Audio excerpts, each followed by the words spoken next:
Fala pessoal, tudo bom? Aqui é o Rodrigo Vilela e hoje nós vamos para mais um vídeo da série de Bookshelf Tour. Dessa vez para mostrar os livros da literatura coreana que eu tenho aqui na estante, tanto os que eu já li quanto os que eu não li. Também vou comentar sobre um quadrinho sul-coreano que eu já li e que tem resenha aqui no canal também. A enorme maioria dos títulos que eu vou mostrar aqui hoje são de autores sul-coreanos. Só que como eu tenho um livro de contos que tem alguns escritores que nasceram na região da atual Coreia do Norte, eu optei por colocar no título apenas literatura coreana, para de alguma forma abraçar tudo.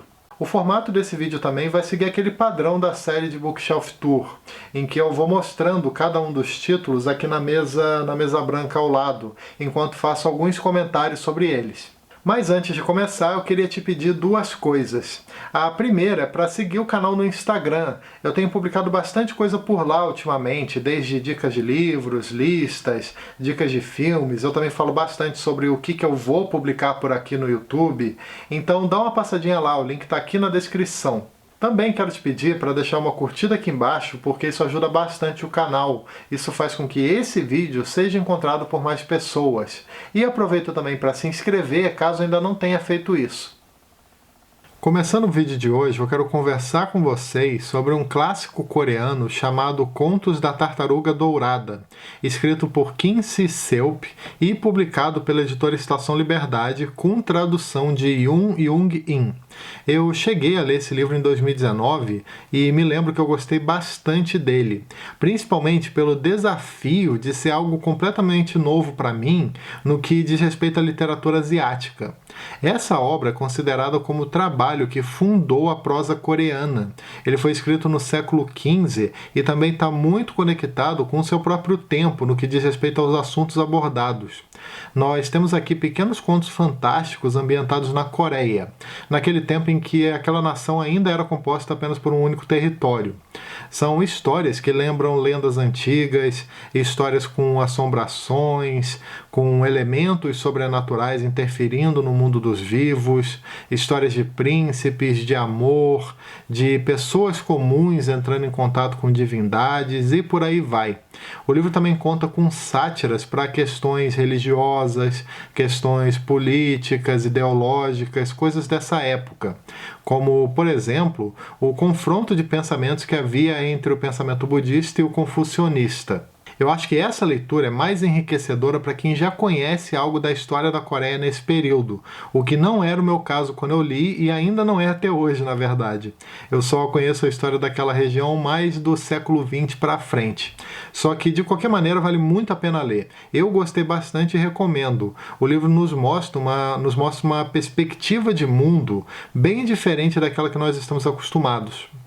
Agora eu vou mostrar para vocês mais um livro clássico coreano que eu tenho aqui na minha estante, chamado dessa vez de A História de Hong Jil-dong, escrito pelo Heo Gyun e também publicado pela editora Estação Liberdade com tradução de Kim Tak-kwan e de Yoon Young-in. Esse aqui eu ainda não li, né? Mas só de dar uma olhada na sinopse agora, mais recentemente, eu acabei ficando com bastante vontade de dar uma chance. Aqui nós temos uma obra escrita durante o século XVI, onde nós acompanhamos a vida de uma figura histórica chamada Hong Jil-dong, uma espécie de Robin Hood coreano. Ele, que era um filho bastardo, fazia parte de um grupo chamado de Os Três Grandes Bandidos de Joseon. Ao que parece, o livro vai nos mostrando todas as suas aventuras e habilidades, inclusive habilidades mágicas.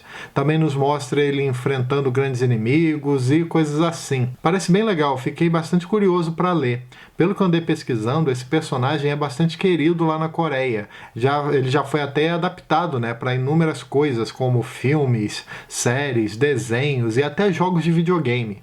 O próximo livro que eu quero comentar com vocês se chama Sukiyaki de Domingo, uma obra de uma escritora coreana chamada Bae Soo-ah. Assim como os outros, esse livro também foi publicado pela editora Estação Liberdade com tradução de Ryo Yong-sung. Essa é uma leitura que eu já fiz há bastante tempo. Eu penso até em fazer uma releitura no futuro, já que eu ainda não fiz uma resenha desse livro aqui para o canal. Eu só cheguei a comentar sobre ele rapidamente num vídeo chamado 3 Dicas de Literatura Coreana, um vídeo bem antigo. Pensando aqui rapidamente, eu acho que esse é um livro bem legal para quem gostou daquele filme sul-coreano chamado Parasita, aquele que inclusive ganhou o Oscar, né, de melhor filme. Principalmente porque ambos acabam mostrando muito da pobreza na Coreia do Sul, mostram a desigualdade e os problemas sociais. Geralmente, assim como o Japão, nós temos na nossa memória uma imagem da Coreia do Sul no caso, muito relacionada a coisas como a riqueza, como o desenvolvimento tecnológico e coisas assim. Só que isso meio que nos faz esquecer que existe de fato pobreza por lá, que existe desemprego, que existem diversos problemas nesse sentido. Essa obra fala muito disso. Ela tem um formato bem interessante, onde nós vemos várias histórias de personagens que estão com dificuldades financeiras ou até emocionais. Essas histórias são meio que separadas, mas possuem diversas pequenas conexões umas com as outras. Nós acabamos vendo, graças a esse livro, sobre esse lado mais marginalizado da Coreia do Sul, através de diversos pontos de vista e situações entrelaçadas. Continuando na lista, eu também tenho aqui esse livro chamado Contos Contemporâneos Coreanos, da editora Land. A edição conta com histórias selecionadas e traduzidas por Yoon Young-in, e também tem um prefácio feito pelo Boris Schneiderman. No total, nós temos 10 contos de 7 autores, sendo que a grande maioria são de pessoas que nasceram na Coreia do Sul, mas alguns também são de regiões que atualmente fazem parte da Coreia do Norte. Eu já li esse livro faz muito tempo, então eu não me lembro muito bem dos contos, salvo um ou outro que acabou me marcando mais, como um sobre uma ginecologista que trabalha numa região mais humilde. Tem também um outro que eu me lembro sobre um soldado morto que passa por uma espécie de reencarnação e por aí vai. Se eu me lembro bem, muitos dos contos eles dialogam com a história contemporânea da própria Coreia, falando sobre guerras, sobre problemas políticos, problemas sociais, sobre a condição da mulher nesse cenário, entre outras coisas. Infelizmente, esse aqui é um livro esgotado. Você até encontra ele por aí em algumas livrarias, em sebos, na estante virtual. Só que geralmente o preço está bem salgado. Eu torço muito para que um dia esse livro volte a ser publicado no Brasil, talvez numa nova edição. Eu também tenho para mostrar aqui para vocês esse livro chamado Por Favor, Cuide da Mamãe, escrito pela sul-coreana Kyung Suk Shin e publicado no Brasil pela editora Intrínseca, com tradução de Flávia Rossler. Para quem gosta de uma história mais emocionante, esse livro é ideal. Ele fez bastante sucesso, tanto na Coreia do Sul quanto fora dela. Aqui nós acompanhamos uma história que nos coloca para refletir sobre o papel das mães na nossa vida, sobre como muitas vezes as pessoas que estão ao seu redor não se dão conta de quem é de fato aquela pessoa, de quem é aquela mãe, do que ela gosta de fazer, dos seus desejos e coisas assim. Nós temos nessa obra a história de uma senhora de 70 anos que simplesmente desapareceu no metrô de Seul, a capital da Coreia do Sul.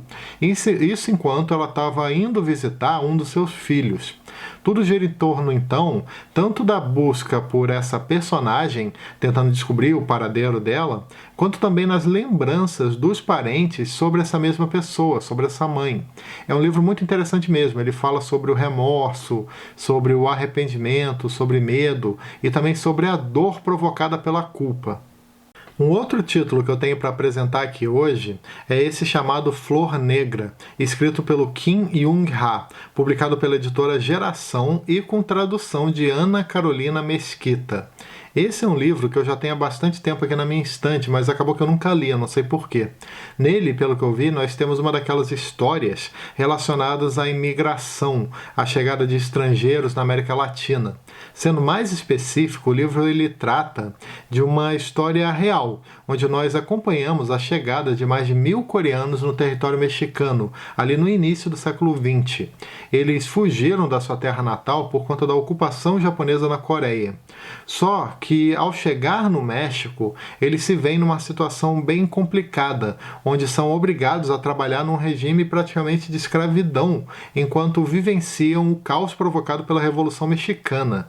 Parece um romance histórico bem interessante, pelo menos a história me chamou muita atenção enquanto eu dei uma conferida na sinopse, enquanto eu folheava as páginas. Me chamou a atenção especialmente por conectar essa coisa do contexto asiático com o latino-americano. Também tenho por aqui esse livro chamado A Vegetariana, da escritora Han Kang, obra publicada pela editora Todavia e com tradução de Zhao Hyung-Hu. Esse eu ainda não li, mas sei que fez bastante sucesso e muita gente também gosta dessa obra. A minha esposa, por exemplo, leu e amou. Eu tenho planos para ler esse livro algum dia também. Ou A Vegetariana, ou um outro trabalho da autora que foi lançado recentemente, chamado Atos Humanos. Me pareceu bem interessante quando eu li a sinopse, mas esse último eu ainda preciso comprar. Em A Vegetariana, pelo que eu andei lendo, temos uma história de uma mulher que, após um sonho, resolve parar de comer carne repentinamente. Essa decisão vai afetar drasticamente tanto a sua vida quanto a daqueles que são próximos a ela.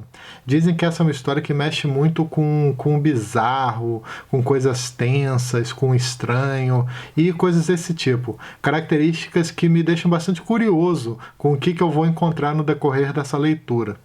Eu também tenho aqui na estante o badalado Pachinko, livro super elogiado por praticamente todo mundo que o lê.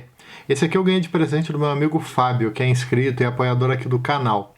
A obra ela foi escrita por Min Jin Lee, publicada pela editora Intrínseca e possui tradução de Marina Vargas. Muita gente pensa que eu li esse livro, sabe? Isso é uma coisa muito engraçada. De vez em quando eu recebo alguns comentários e tal, de gente que realmente pensa que eu já fiz resenha e tudo. Só que eu ainda não li, gente. Eu ainda não li essa obra. Eu só comentei sobre ela por aqui em alguns vídeos de bookshelf.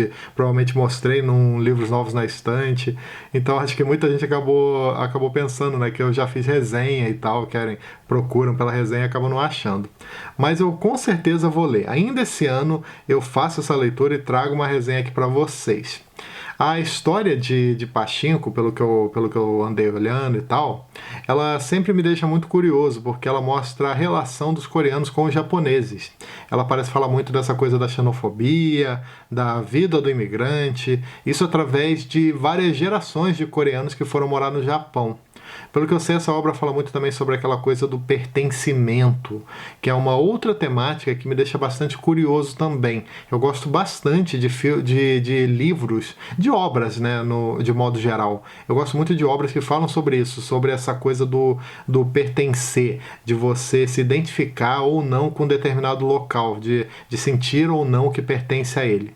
Finalizando o vídeo de hoje, a última obra que eu quero mostrar aqui para vocês, na verdade é um quadrinho, chamado simplesmente de Grama.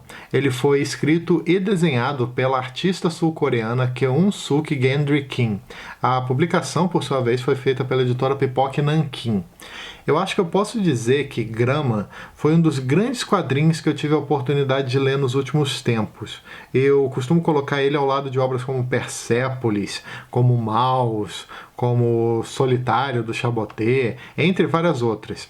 Essa é uma história que ela é bastante pesada. Ela mostra o lado mais terrível da ocupação japonesa na Coreia, quando diversas meninas e adolescentes coreanas foram sequestradas pelo exército japonês, sofrendo com a escravidão sexual nas chamadas casas de conforto. Grama é uma daquelas histórias que mexem pra valer com quem tá lendo, sabe? Ela mostra os horrores da guerra e daquilo que o ser humano é capaz de fazer quando se encontra numa posição de poder. Nós vamos acompanhando tudo na perspectiva de uma senhorinha de 90 anos que foi justamente uma dessas meninas de conforto, onde ela acaba relatando tudo que vivenciou durante aqueles anos, que eram justamente os anos da Segunda Guerra Mundial. Eu recomendo muito essa leitura, inclusive tem resenha aqui no canal para quem quiser conferir. Mas alerto também, né, que ela pode ser bastante pesada em certos momentos. Não assim numa questão gráfica de ilustrações terríveis ou coisas assim, mas pela história mesmo, pelos momentos angustiantes e coisas que acabamos vendo, né, ao longo desse quadrinho. De qualquer modo, é o tipo de leitura importante, que te conscientiza muito, né, te conscientiza bastante sobre o que são os tempos de guerra.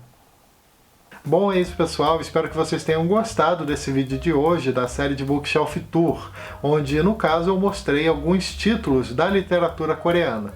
Aproveito também para lembrar, como sempre, que todo domingo às 18 horas tem vídeo novo aqui no canal, além de outras publicações que eu posso fazer ao longo da semana. E se você gosta do conteúdo que eu publico por aqui e tem interesse em ajudar de alguma maneira, eu vou deixar aqui embaixo na descrição alguns links da Amazon, inclusive os links de todos os livros que eu encontrar, né, desses que eu citei, dos livros que eu encontrar por lá, eu vou deixar aqui embaixo também, e aí basta clicar nesses links e efetuar qualquer pedido através deles, que o canal recebe uma pequena comissão. Também não esquece de deixar uma curtida, que ajuda bastante o canal, de se inscrever aqui embaixo para ficar sabendo das novidades e também de clicar no sininho para receber as notificações cada vez que eu publicar um vídeo novo por aqui. Beleza? Então é isso aí. Até o próximo vídeo. Tchau!